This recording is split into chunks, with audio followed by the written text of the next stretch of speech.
Irish sky, old stories hit high, tales of struggle and strife. Keep your head in the fight, broken bones in the street. Ain't no place for the weak, from the land of the brave, where the words cut deep. Coming next on the air, now feel the despair. Generation X, shout out, shattered somewhere. Rising up from the dark with a fire and spark. Rage and passion combined to leave a lasting mark. Coming next, shouting loud, voices from the crowd. Through the mist of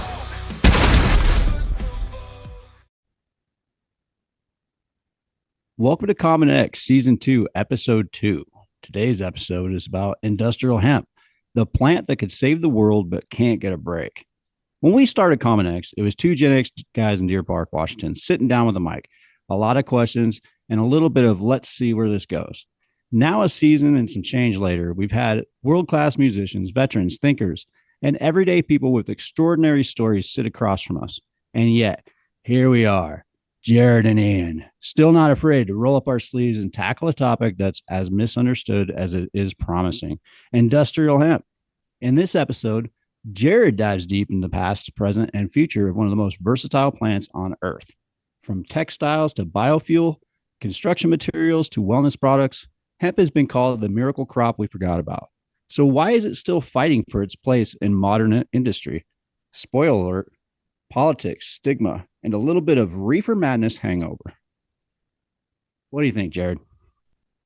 Yeah, I think you nailed it. So, all right. Well, we'll break it down with our usual mix of curiosity, common sense, and just enough humor to keep the big brains from overheating. Yes, we may joke about hemp underwear.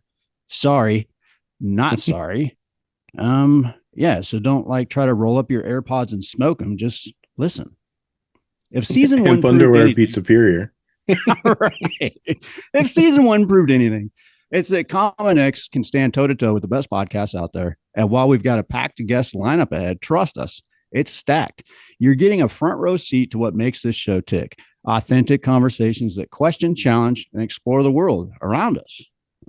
Takeaways from this episode, for example: hemp isn't marijuana. Seriously, your cousin Chad is wrong. How industrial hemp can revolutionize everything from farming to construction. Why policy and perception keep holding it back. What it means for Gen Xers who still believe in building something better for the next generation. So grab your headphones, kick back, and let's talk hemp, the crop that might just outlive us all. And don't forget to share, listen, and help us spread the word. This is Common X Season 2. We've come a long way, and we're just getting started. So, Jared, some foundations in history here. Let's start with the basics. How did hemp go from being a stable crop in early America to being demonized and nearly forgotten? Well, let's see. Little history. Humans have been using hemp for about 10,000 years. And all humans and mammals have cannabinoid receptors in the brains. So it shows that we should be partaking of this plant. And again, just, I guess, follow the money.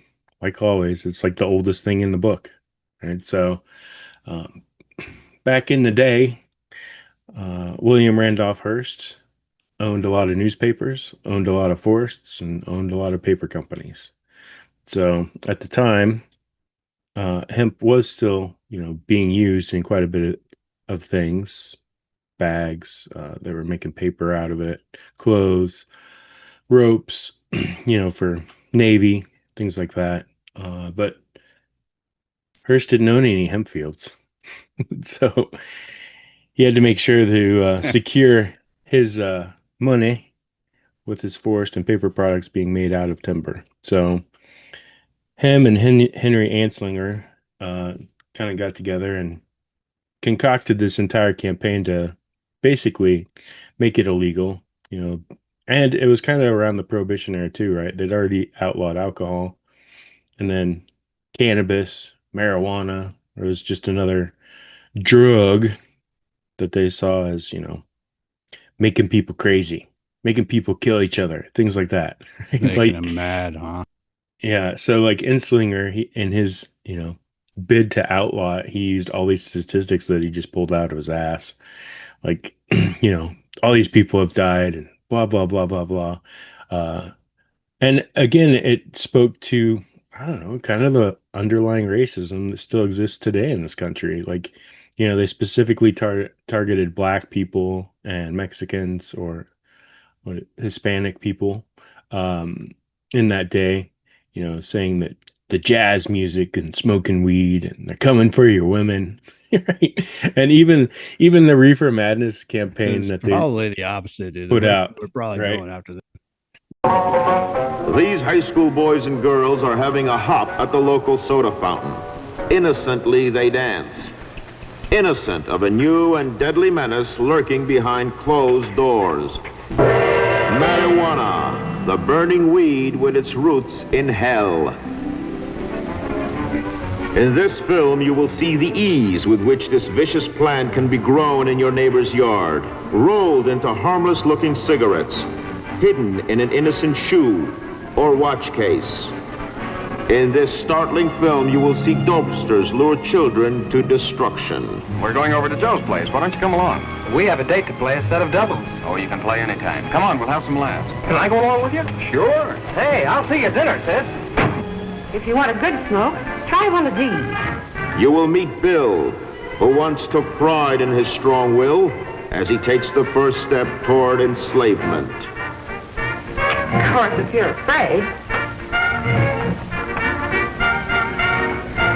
Smoking the soul-destroying reefer, they find a moment's pleasure, but at a terrible price. Debauchery, violence, murder, suicide.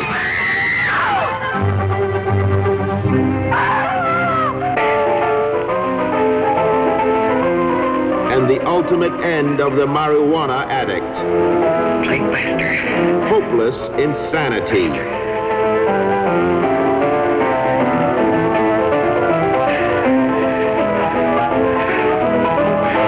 See this important film now,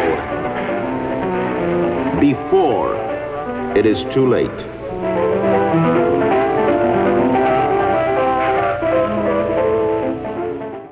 Right. The Reefer Madness campaign they put together, like, kind of solidified that and made everybody afraid of it. And it portrayed people like smoking weed and turning into these crazy psycho people.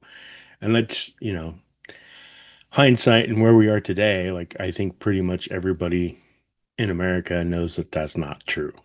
So it's been honestly the longest prohibition era ever. Like, even Yeah. alcohol didn't last Yeah. very long. They made it illegal. Everybody found workarounds, and they're like, we're losing lots of money. Let's start it again. And, they had all these speakeasies, and politicians and rich people were still drinking alcohol anyway, right? Even though it was Yeah. illegal.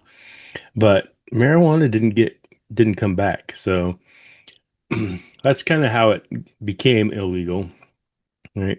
Again, money, politics, scare tactics, fear campaigns, and Yeah. it's lasted until I think 2016. I think Oregon or Washington passed it first. I can't remember. And then Colorado made it legal. And then Trump in 2018 made it legal to grow hemp in every state. Now it's up to That's each state awesome. whether or not they want to allow it. So he's putting the regulations back at the states, but federally you can grow it as long as it's under 0.03 or 0.03% THC. So Right. You're not supposed to get high off that stuff, right? I mean, so would you say that's the biggest myth that you run into is when like people mention industrial hemp that everyone just assumes you're about to light it up? yeah, and I think the problem too is that a lot of the marijuana industry. So like for people listening, cannabis sativa L is the plant, right? And there's kind of two branches. There's cannabis / marijuana, which is the high THC side of it. And then there's hemp, which is the low THC side of it. What was it? Rand Paul, or no, who was his dad? God, That what was his name? Ron Paul, Caleb Ron Collier. Paul. Yeah. That dude. Yeah. Yeah. Ron Paul He used to today, say that podcast. he was a big proponent of hemp, right? And getting it passed. And Ron Paul would say, like, in Congress, he's like, you'd have to smoke a telephone pole sized joint to get high off hemp. right? And so like you're gonna have You're other sick as problems if you fuck. can smoke a joint that big, but you're still not gonna get high. Right. And that's So like what we were talking about here on Common X, right? We're not talking about weed, man. We're talking about right, industrial hemp products that make paper, clothing, right, and wellness so benefits, cat litter, yeah, shit like that, right? so the problem is that a lot of people in the marijuana industry use hemp synonymously with marijuana and their products. So a lot of people still associate hemp with marijuana, Yeah. even though that's not the case. So, we're putting forth regulations. I built a bill and sent it off to our senators and House reps to basically just legalize the entire plant, right? And then treat it Yeah. like alcohol and tobacco. There's no reason this plant should be illegal. There's still, I don't believe anybody's actually been killed from, marijuana and ODing on it because I don't think it's technically possible. And I can't say that about alcohol or cigarettes. So why is it still Yeah. No illegal? kidding. No kidding, man. So Well, if we waved a magic wand and hemp was fully legalized and embraced, what industries would change tomorrow? Do you think, Jared? none. So Yeah. the I mean, it just problem keeps is, getting better, better, and better. yeah, so the problem is since it's been illegal for so long, there's no infrastructure left anymore to process hemp. There's no Right. seeds. Most of the seeds we get, we have to buy from China or France or overseas because there's just not enough in the US still. There's no processing infrastructure. So that's what my company is doing. Industrial Hemp Processing of America. We're building the first industrial hemp processing plant in Washington State. So, like I said, it's been legal in Washington since 2016 and then federally at 2018. And at the time I looked at it, I'm like, somebody will build it. I'm not going to worry about it. Right. That Gen And X attitude, like, oh, right, just chill, man. Someone else is going to right. do it. Yeah. So, here we are in 2025 and there still is no infrastructure. So, on this journey I've been on now for a year and a half building this company, like I know why. It's not easy. Yeah. Yeah. Um, just getting equipment, sourcing seeds, talking to farmers, getting the word out. So really it's about educating the people, the farmers, the Yeah. public about what the benefits are of hemp and what it can actually do.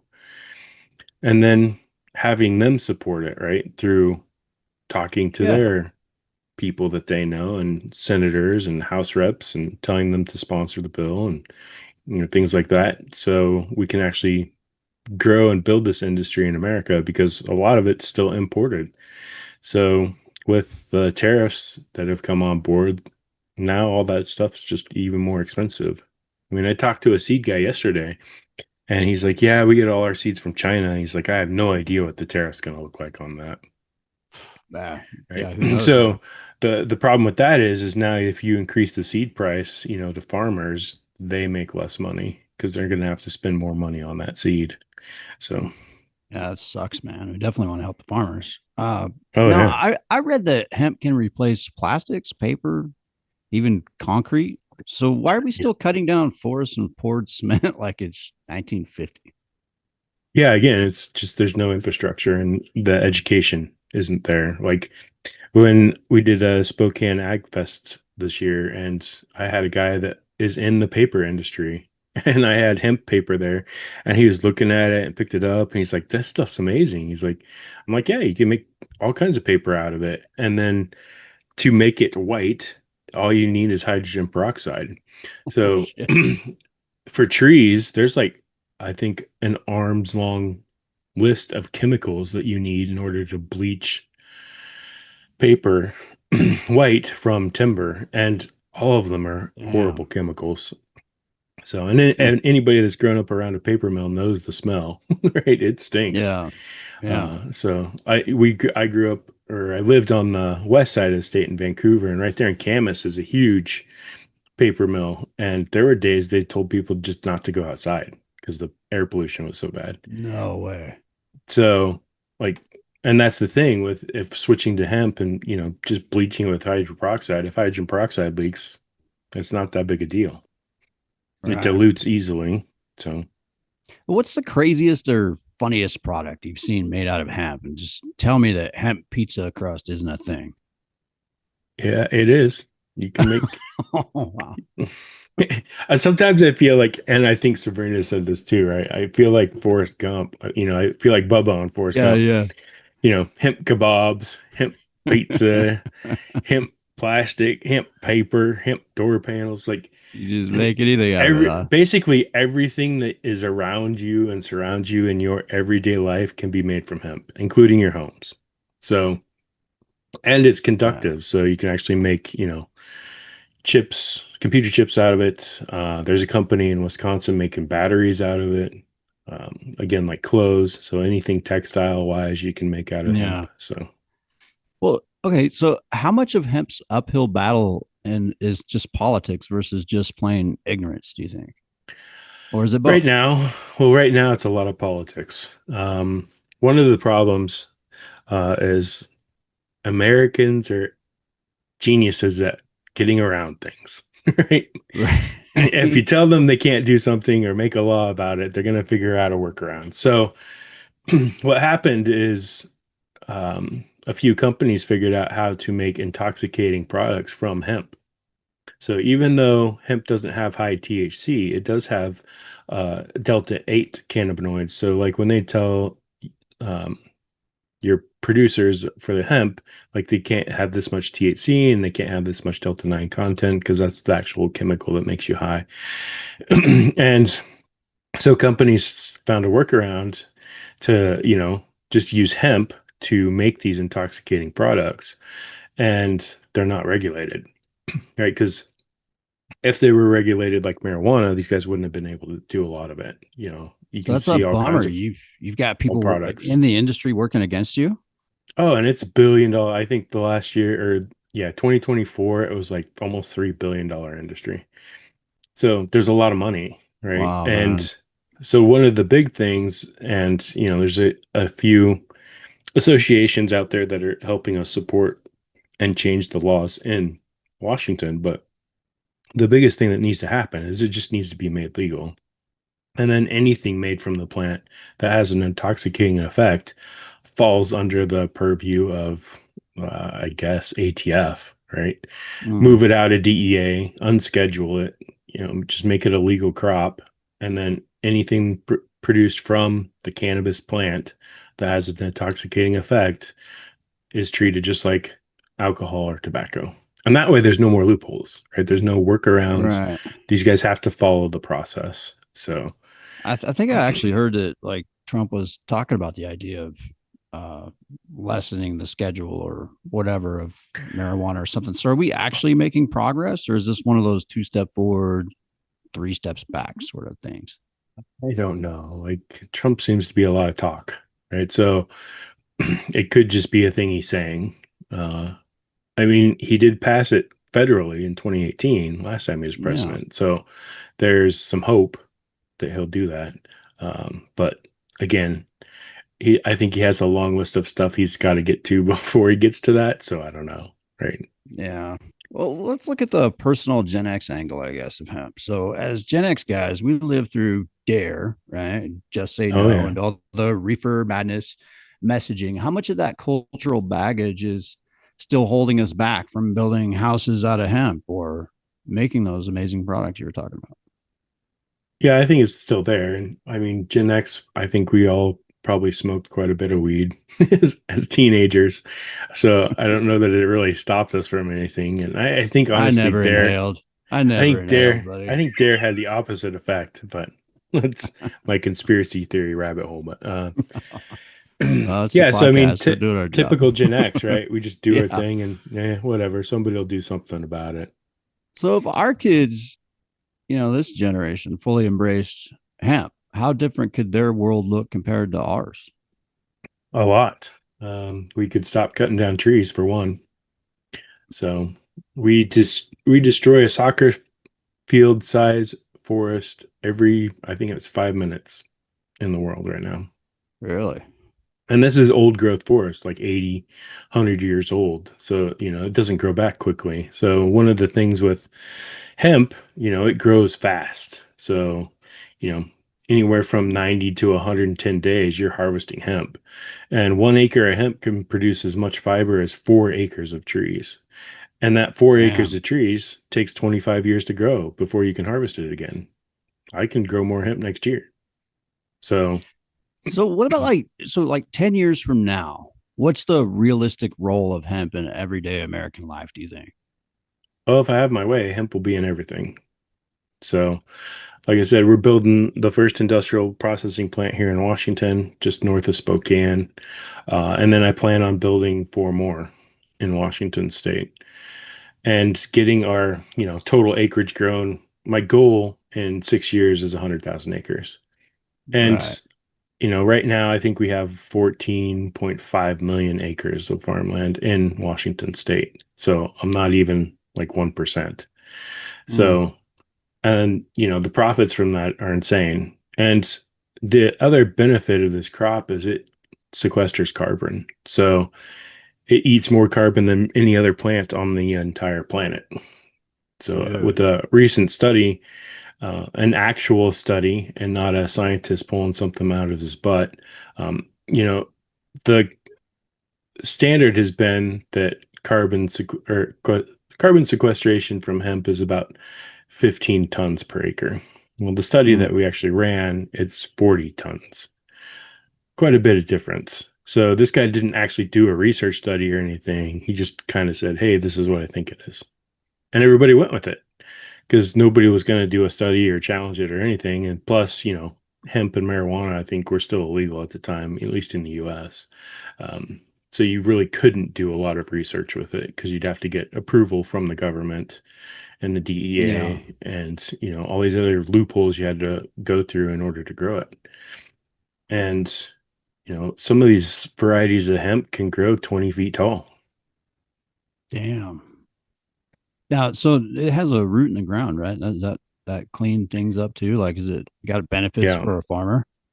Yeah, so the nice thing about hemp is it's a phytoremediator. So if anybody has problems with heavy metals in their soils, hemp pulls them out. So, at Chernobyl after the accident, they planted hemp and sunflowers. And between those two crops, sunflowers pulls out heavy metals pretty decently, but hemp is like a vacuum cleaner on steroids for the Mm, plants for pulling that toxicity out. And it's completely removed all the heavy metals around Chernobyl. So like people could probably live there now.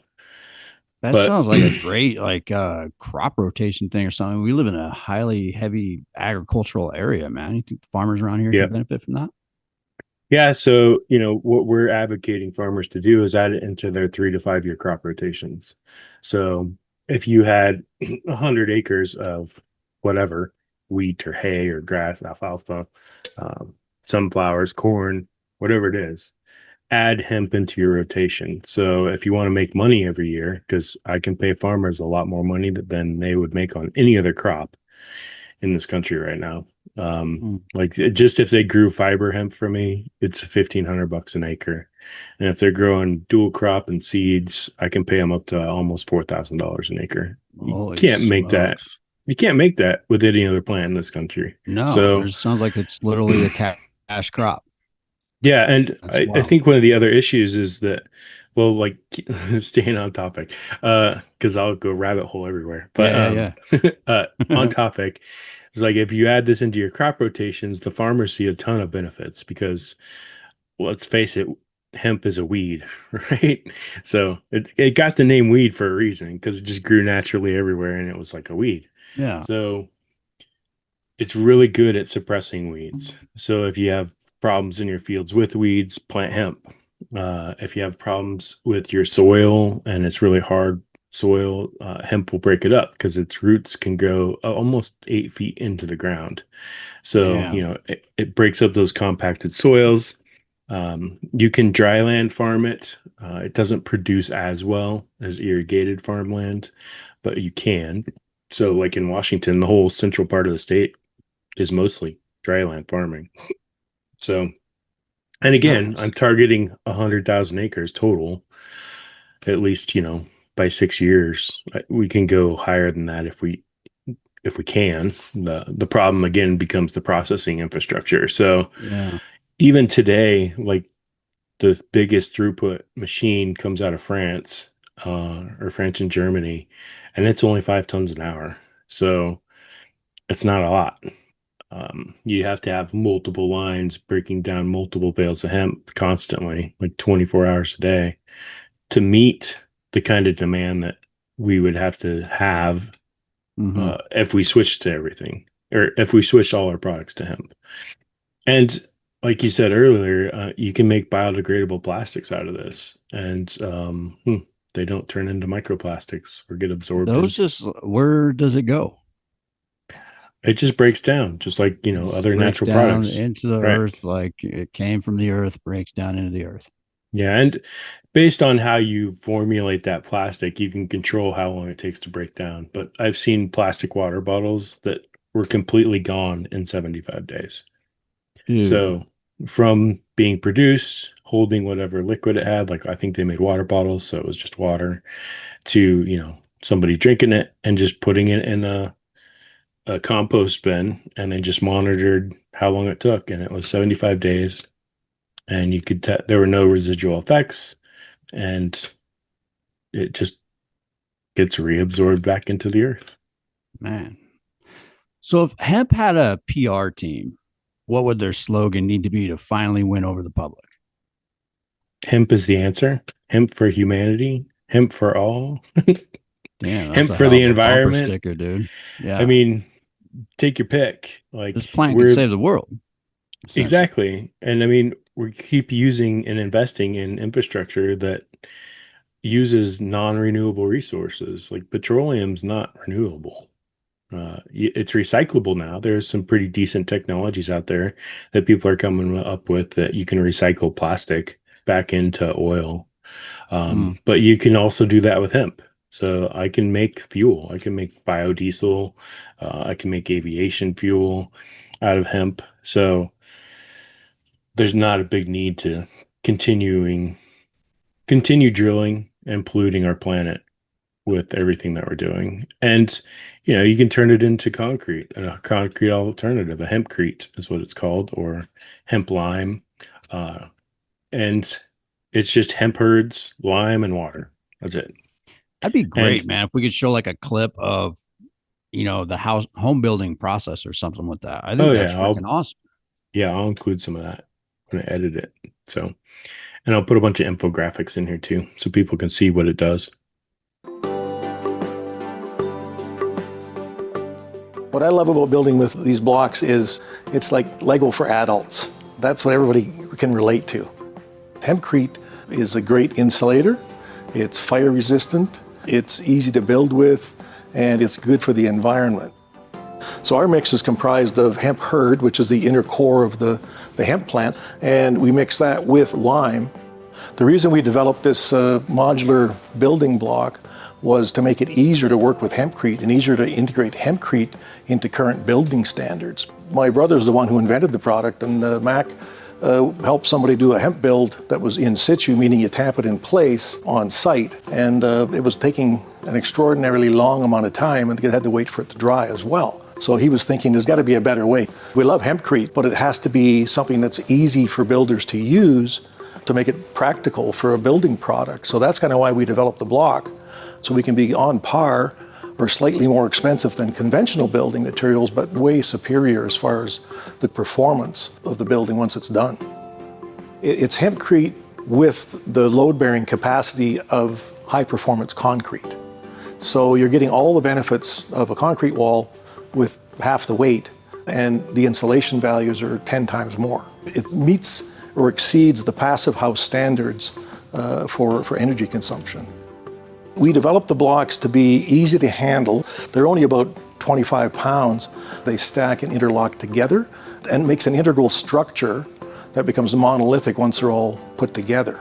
And it's fast to work with, so there's no waiting for anything to dry. Once you stack the wall up, it's ready to go. The black frames are the heavy-duty frames, which are designed for tall wall heights of 30 feet. And the green ones are the standard-duty or light-duty frames, which are designed for residential, and they're good for freestanding walls of about 20 feet. So this is the internal structure that's load-bearing and provides a structural support. This is the hemp lime matrix that we put around it for insulation. And this is a scratch coat we use so we can apply the lime plaster and the lime stucco directly on the exterior and the interior. But as you can see, it's pretty simple. It's hemp and lime wrapped around a structural frame. And as you can see here, we have conduit holes for electrical. Every 5.3 inches, you can run electrical conduit through here while you're putting the blocks together. There's no sand in any of our materials, so you can cut these with a bandsaw or a reciprocating saw on site. Now, we actually don't like the word crete because we don't use any concrete in our mix. So the reason we use lime as part of our mix is because it is more environmentally friendly. It reabsorbs the CO2 that was released when it was being manufactured. So between the hemp absorbing the CO2 as it grows and then sequestering the CO2 in the material, as well as the lime reabsorbing the CO2, it actually becomes a carbon negative material. So it actually absorbs more carbon or CO2 than is released in its life. Other benefits of hemp is it being rapidly renewable. What that means is that it grows quickly. So for example, it'll take a tree 20 years to get to maturity so you can harvest it, whereas with a hemp crop, it's like 90 days, 110 days. Well, this is what the hemp plant looks like once it's dried out. So you can see how thick the stalk is. That's the part that contains the fiber on the outside and the hemp hurd on the inside. And you can see how tall it grows, and this actually isn't the tallest variety out there. So this is what a dried hemp stalk looks like. Now, so for Hemp Processing of America International, oh gosh, sorry, buddy. No problem. Industrial Hemp Processing. Industrial Hemp Product, right? I'm only like your social media director, and I just totally fucked that up. But Demotion.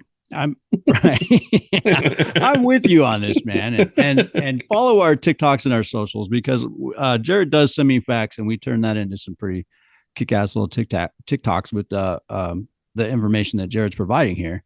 But so you're taking investors for this business as well, right? Yep. And where can people get in on that investment? Because you'll have shares, right? People can help finance the future, right? They can throw in money to help you get started. I mean, it's got to be costly. What you said, upwards around $5 million to launch the first hemp processing plant in the state of Washington. Yeah, so that's what we're going for. Our first seed funding round is with $5 million. So again, I've looked at grants too. The problem with grants is there's not a lot of infrastructure grants from the government. There's tons of research grants, right, of how to research things and make things better, come up with new products, things like that for already established companies or industries. But there's not a lot of grants or loans out there to build infrastructure. So I found a few. Unfortunately, the grants are done for this year, but they do like some guaranteed loan programs. So, they'll guarantee up to 80% of whatever loan. So then you can just go to any bank and say, hey, USDA, this program's going to back this. And they'll be like, all right, cool. Nice. Do you have the 20% down? Oh, crap. Yeah, I need $1.5 million still. Dang it. You have to order this equipment, right? You have to have it Correct. shipped in containers. And then what? Just Ian and Jared and our buddy Alan are just going to go slap this thing together, or like we probably need money for a crew in here too, right? Yeah, we'll have some contractors putting that all together. So our facility that we're building out is that Mead Kaiser Works facility. So most people that are around here in Spokane have driven by it, and it's just become this huge homeless place. They did put chain link and razor wire around the entire property, and they do have a guy I think that's out there 24 hours a day, or at least a couple people that have been making sure people aren't camping there anymore, or doing drugs or anything like that. But it's just this huge festering eyesore because it's just they had to remove all the siding off the buildings because that was leaching PCB into the water table. So they clean that up, and then there's just a ton of toxins still there from being an aluminum plant. So it's actually an EPA Superfund site. So, they are still in the process of cleaning up the chemicals that are there. And one of my plans is just basically bulldoze the entire site and then plant hemp for probably 2 years. That's how much you believe. Yeah. Okay. That's great. Yeah. So that's how much you believe in your products. Is it? I mean, if it can clean up Chernobyl, certainly it can clean up the Kaiser plant, right? Yeah. And, I have grand designs and grand plans on cleaning up Hanford too. So I have another project that is looking at building containment systems out of hemp. So for Hanford for radioactive waste. Because we spent, I think, $100 million. Actually, it's probably more than that. I think we spent billions of dollars trying to clean up Hanford, and we still haven't. So, and now they're talking about making more reactors. So now we're just going to have more radioactive waste unless they actually switch to doing like thorium reactors, which is what they should have built in the first place. But that can get me going down an entire other rabbit hole as well. So, so people can invest in the future here by going to hempfo.org. yeah, you can go out there, or you could go to ihpamerica.com. That's our main website for our company. And just send us an information, get on the contact request form. And then if you guys want to be partners in this building out this industry, let me know and I'll include you. Well, there you go. You can crop rotate, you can get involved right off the get-go. That's awesome, and buddy. We're also partnering with WSU. So WSU has a huge cannabis research program over there. So we're partnering with them as well to build, a certified seed stock for farmers, and then also look at genetics in seeds and making the hemp seeds, yield more, still maintaining that organic status, because I don't really want to go GMO. It's inevitable that if this starts making its way into every single product in America, then yeah, I have no doubt that Monsanto or somebody will get involved, right? And say like, oh, we can make lots of money doing this too. Let the And corruption increase begin. yields and so I want to avoid that as much as possible. It's probably inevitable, but we'll see. But yeah, so just there's a bunch of companies out there right now that are looking at seed genetics. Like there's a company back east that's looking at making the actual size of the seed bigger. There's companies looking at it so it doesn't fracture as much either. So when it comes time to harvest, and it fractures a little bit and it'll drop that seed, the seed pod will drop out. So that's kind of when you know when it's time to harvest. But it also makes it susceptible to birds eating it, and it just doesn't last as long as a lot of other seeds. So your viability is about 2 years with hemp seeds. So you can't like build up this huge seed stock for a couple years and then continue planting it. So you have to basically use your seeds every other year. Man, that's interesting. All right, And folks. well, and it aligns with Trump's, bringing manufacturing jobs back. Like, if we can grow this product here, like we can manufacture our products here in the U.S. out of hemp. We don't have to ship stuff away or ship stuff in. Yeah. And Terrorists God knows we need. here. Yeah, I mean, we need jobs. So this will create more jobs. It'll bring in more revenue for states, for cities. So everybody needs to grow it. It doesn't seem like something that AI can just take over tomorrow either. It's going to take people rolling up their sleeves to get going. That's for sure. So, Jared, I keep hearing about this thing called hempcrete, which sounds like a Marvel villain, but is actually a building material or something. Supposedly, it's lighter, stronger, and more eco-friendly than concrete. What's the real deal there? Yeah, and it's fireproof too. So if people in LA had built their homes out of hempcrete, they wouldn't have burned down. Holy smokes. Seriously. Pretty crazy. So how does hempcrete actually work then? Is this something we'll ever see in everyday homes, or is it stuck in the experimental stage, or what? Yeah, I'll get it there. I'm going to drive it, man. So with this company, so the cost of using the materials how do I say it? They're way more than concrete, right? It's way cheaper to make stuff out of concrete because it's already an established industry. The downside of concrete is it creates a ton of carbon. It's very pollutant just in creating it. So hempcrete, again, direct alternative, and it's just as strong. It's actually 10 times stronger than steel. Hemp fiber is. And it petrifies over time. So if you build a building out of hempcrete, it's actually carbon negative. So it not only, it's carbon neutral as soon as you get all the hemp products there, but as you combine it with the lime and water binder, it actually petrifies over time and it absorbs more CO2 out of the environment as a house. You can't say that about Wow. any other product. No, So, it's crazy. So concrete production is one of the world's biggest carbon emitters. So could hemp actually eat into that industry, or is big cement too tough to crack, I guess? well, I mean, that's some of the hurdles we're going to face, right? We're going to face hurdles from the lumber industry, petroleum, concrete, cotton, like all these big established industries that are out there now.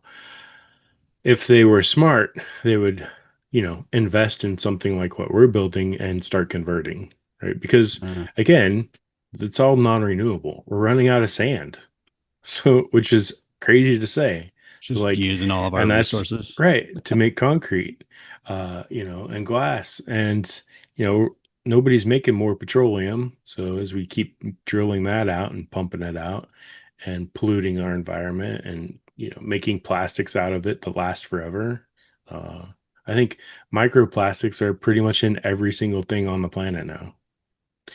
So it's crazy. And then if you keep cutting down trees, that's helping keep the planet cool. You can believe, well, I guess whatever how you want to believe about climate change, but the science is out there. People can deny it all they want, but we are heating up our planet. So Mm. shifting to a renewable resource like hemp that we can grow all across this country and honestly all over the world, um, would help us a lot in bringing those carbon emissions down, switching to better alternatives. And there's been quite a few hempcrete houses made in the US already, so All you right. can Well, you can if spray it, you can yeah, form it. okay. So If yeah. someone built a house out of hempcrete, though, would it smell like a Grateful Dead concert, though, or is that just wishful thinking? No. No. Again, you still couldn't get high. You couldn't lick the walls again and get high. Sorry. I don't want to. Hey, I'm 22 days without a beer, man. I'm on a good roll. Right. I was just wondering, man. Congrats, Like, man. Yeah. what is that? Hey, thanks, dude. I was just wondering. Yeah, I'm drinking like whatever other thing can sue me, but it's non harmful to my body that I'm aware of as far as alcohol, or whatever. But well, Right. all right, let's talk biochar. What is this biochar? I mean, basically turning hemp into charcoal that can store carbon in the soil or something. Or I mean, it sounds like Yeah. magic, but is it science? Yeah. So I don't know, like, our listeners, if you guys have lived around farming communities when you grew up, especially Gen X. Like I grew up here in Spokane, and a lot of farmers at the end of the season would burn their fields. And it Right. would create an enormous amount of smoke. You couldn't really breathe very well. And Make so you I think nervous that's when you're why, driving down the road. right. And I think Yeah. that's why, and it was done with controlled burns, right, by the fire Yeah. department. Yeah. It was legal. Yeah. Sure. Yeah. So, I mean, basically, you would just surround your entire field, like if, the big square with like diesel fuel, and you just light it and it all burns in on itself. And what that does is by burning it, you're adding that biochar back into the soil. Well, Okay. since they passed laws through EPA of you can no longer do that because it pollutes the environment, um, farmers have to put more fertilizers in their fields and more chemicals and, spray for weeds and spray for pests because by burning your fields, you get rid of a lot of that. Um, so since they can't do that anymore, they got to do something else. So what we're again proposing is one, you crop rotate hemp in, that helps with the soil, and then you add biochar to your cropland. Like you can go out on Amazon right now and buy a bag of biochar and add it to your garden, and your plants, the growth on your plants will be amazing. So could hemp-based biochar actually help farmers improve soil and like cut down the fertilizer use? Oh yeah, definitely. And so, I mean, it adds again more nutrients to the fields. Plus, you're locking that carbon into the ground. So, Mm. like I said, hemp sequesters 40 tons of carbon per acre. So, when you cut that and then process it, the hemp still retains all that carbon. So, if you make it into like hempcrete houses, you're still retaining that carbon. And if you burn it through pyrolysis, is what how you make hempcrete, there's no pollution because pyrolysis reactors work on kind of a vacuum system, heats it at really high temperatures, and the gases created from that actually are recycled through your reactor. So the only cost for that plant, is the initial gas to fire it up and get it going, right? And then Hmm. electricity to run, some of the different components, but it feeds itself. So it doesn't need more gas to actually burn that product. And then you can bag it up, sell it on Amazon, sell it by the huge bagfuls, to farmers to add to their fields. And so now we're locking all that carbon in place, putting it back into the ground and giving benefits to farmers and even you as a consumer if you add it to your gardens. Just cutting out fertilizer use. Like it sounds like a sleeping giant, buddy. Yeah, again, like it's just a matter of getting the word out, right? Education, educating people, educating politicians, and educating investors, right? So, a lot of investors and a lot of climate investment funds, like Bill Gates has some, all the billionaires have something that supports something with the environment, but it's not investing in things like this. And Hmm. this is a game changer. So, what I'd really love to see is these billionaires investing in things like that. Um, so, any billionaire listening to this, or which I doubt we have any, but anyone that knows a billionaire, send them my way. So Yeah, I can let's make them do money. some. Yeah, I there mean, we go. that's the other thing And is save the like planet. everybody, right? Everybody can make money off this and we can save the planet. So, it's honestly a win-win. And I've been researching this for years, and I still have yet to see anything negative from it. Wow. Well, now that we're like saving the world and getting kind of sci-fi here, people are talking about hemp fibers being used to create graphene-like materials, like stronger than steel, supposedly, and more conductive than copper. Jared, is this Yeah. real or just like stoner science fiction, dude? What No, is man, it's this? real. So the dream of graphene's been around for a long time. The original way they found it is the scientists that discovered it just took a piece of graphite and they put a piece of scotch tape over it and peeled it off, and then they Get had a out of layer here, of dude. Are graphene. you serious? Yeah, and then they dissolved the tape, and what was left was a layer of graphene. So graphene can be used for all kinds of things. Again, like you can use it in batteries, you can use it in supercapacitors, you can use it as and In the make flux carbon capacitor. nanotubes, right? The flux capacitor. Right? Everybody gets a time machine. Uh-oh. It's an April It's sighting. a rare April A sighting. rare April sighting, dude. Every Yeah. now and then our wives like to bomb in. Mine just like Yeah. popped in when we were talking about the influx capacitor made out of hemp, dude. Stop Yeah. that. So, it can be used in electronics. I mean, you can even make glass out of hemp. So, like your cell phone can be almost completely made from hemp products or hemp derived products. What makes hemp a candidate for high tech materials like graphene substitutes? But the biggest problem with graphene right now is making it. It's really expensive. So, because it's just hard to produce, it's hard to make, uh, and the way it's made currently is just not cost prohibitive. So that's why it hasn't really taken off. But if we can increase that supply chain through a cheaper alternative like hemp and just, produce tons and tons and tons of it, then research institutions and companies can start using that graphene in more things and just making all our products better and more efficient. Yeah. So could hemp based graphene play a role in batteries or I can't super capacitors? I can't believe I'm like saying all Right. this, dude. Where's my car stuff? Do you like so Right. for energy storage? Yeah, definitely. So, like I said, I think earlier there's a company in Wisconsin that's making batteries from hemp. And then graphene is definitely used in supercapacitors. So you can drive down the costs of creating capacitors by having cheaper graphene feedstocks into that.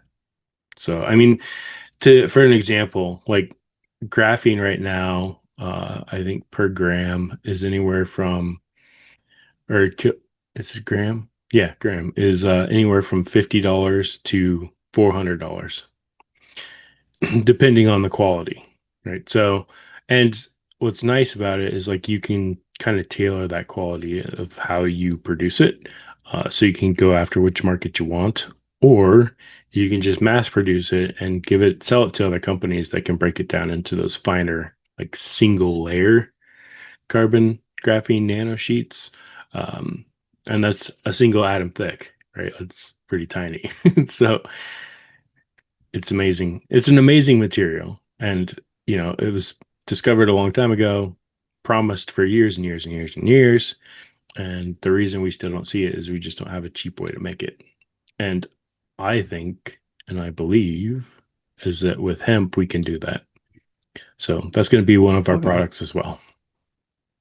Dude, that's awesome, man. I can't wait to see that.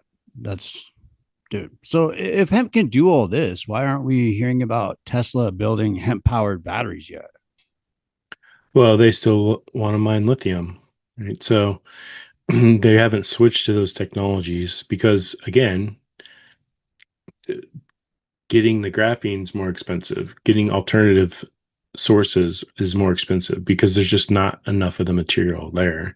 And, you can go to these third world countries, find lithium, pay them cents on the dollars to mine it, and then continue, making your batteries out of lithium. So there's no reason to use lithium anymore. So, there's some salt battery systems. Even China's building, a lot of battery systems now with salt.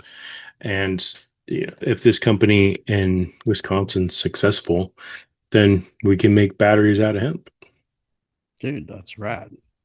So is this one of those cases where the science is sound, but the money and patents are keeping it from going mainstream then?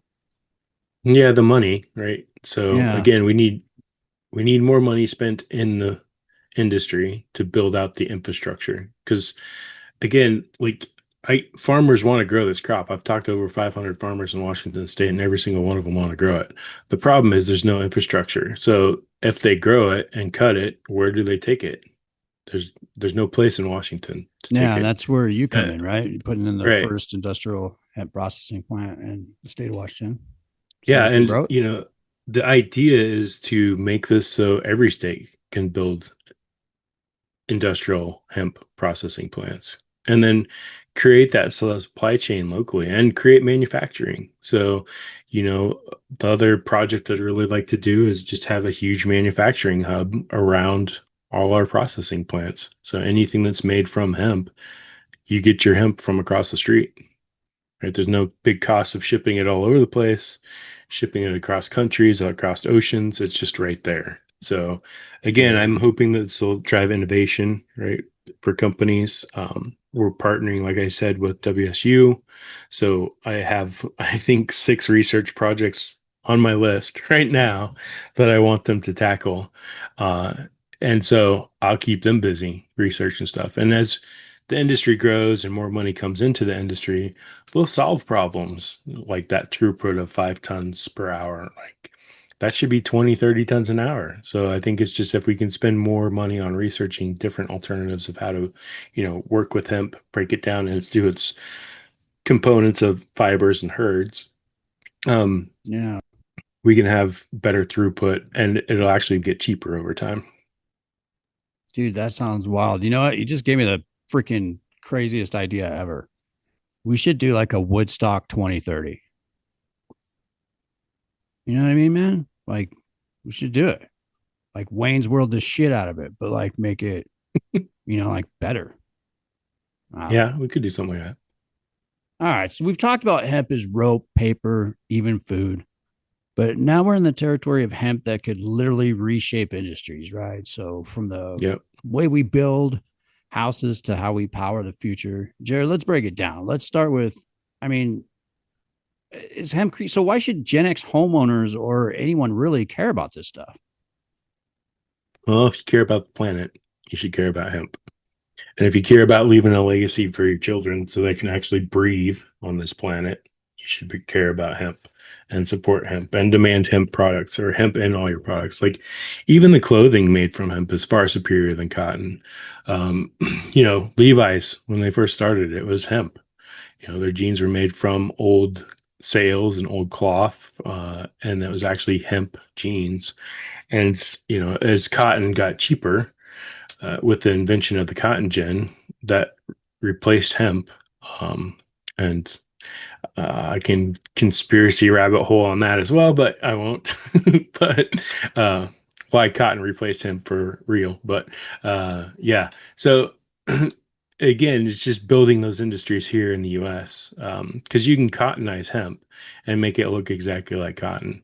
And the cool thing is it's one, stronger, far superior, and two, it requires way less water than cotton. Cotton is insane at how much water that crop requires, plus nitrogen. Like you have to feed cotton fields a massive amount of nitrogen, and that's been leaking into waterways and killing fish because there's too much Dude. nitrogen in Yeah. the waterways, rivers and stuff. So, there's these huge, pools of dead fish because all the chemicals leaching into the waterways, and a lot of that's from cotton. So we have a lot of hurdles. And rather than fighting with these companies and these other industries, I want to work with them to switch, right? Like, I'm not saying you have to go out of business as a petroleum company like, BP or Exxon or any of those big companies.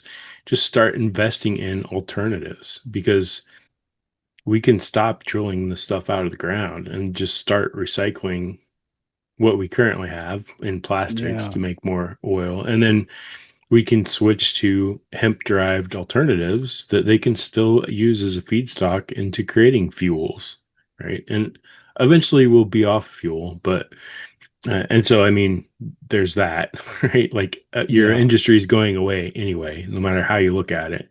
Right. It's Whether just you just suck when, it all out of the ground or you right? just, yeah. You So just, investing in something alternative so you can still exist as a company seems to make sense to me. yeah. And this is like old school, man. This is how we were doing it before, right? Yeah, and For the most I'm part. reaching out to a company in Texas called Icon. They make a giant 3D printer that prints houses um, out of concrete. And so I want to partner with them to see if we can use hempcrete as an alternative to concrete and still use their 3D printer, because those guys can print a house in like 2 days. So It's insane. that kind of technology is a game changer for affordable housing. Like, all Mm. there's not enough houses. We have a huge homeless problem. Well, actually, there is a lot of houses, but people just can't afford them. Right. So with this Right. technology, again, they'll be more expensive because hemp still isn't a There's major no source of infrastructure yet. Yeah. resource, right? And there's no infrastructure.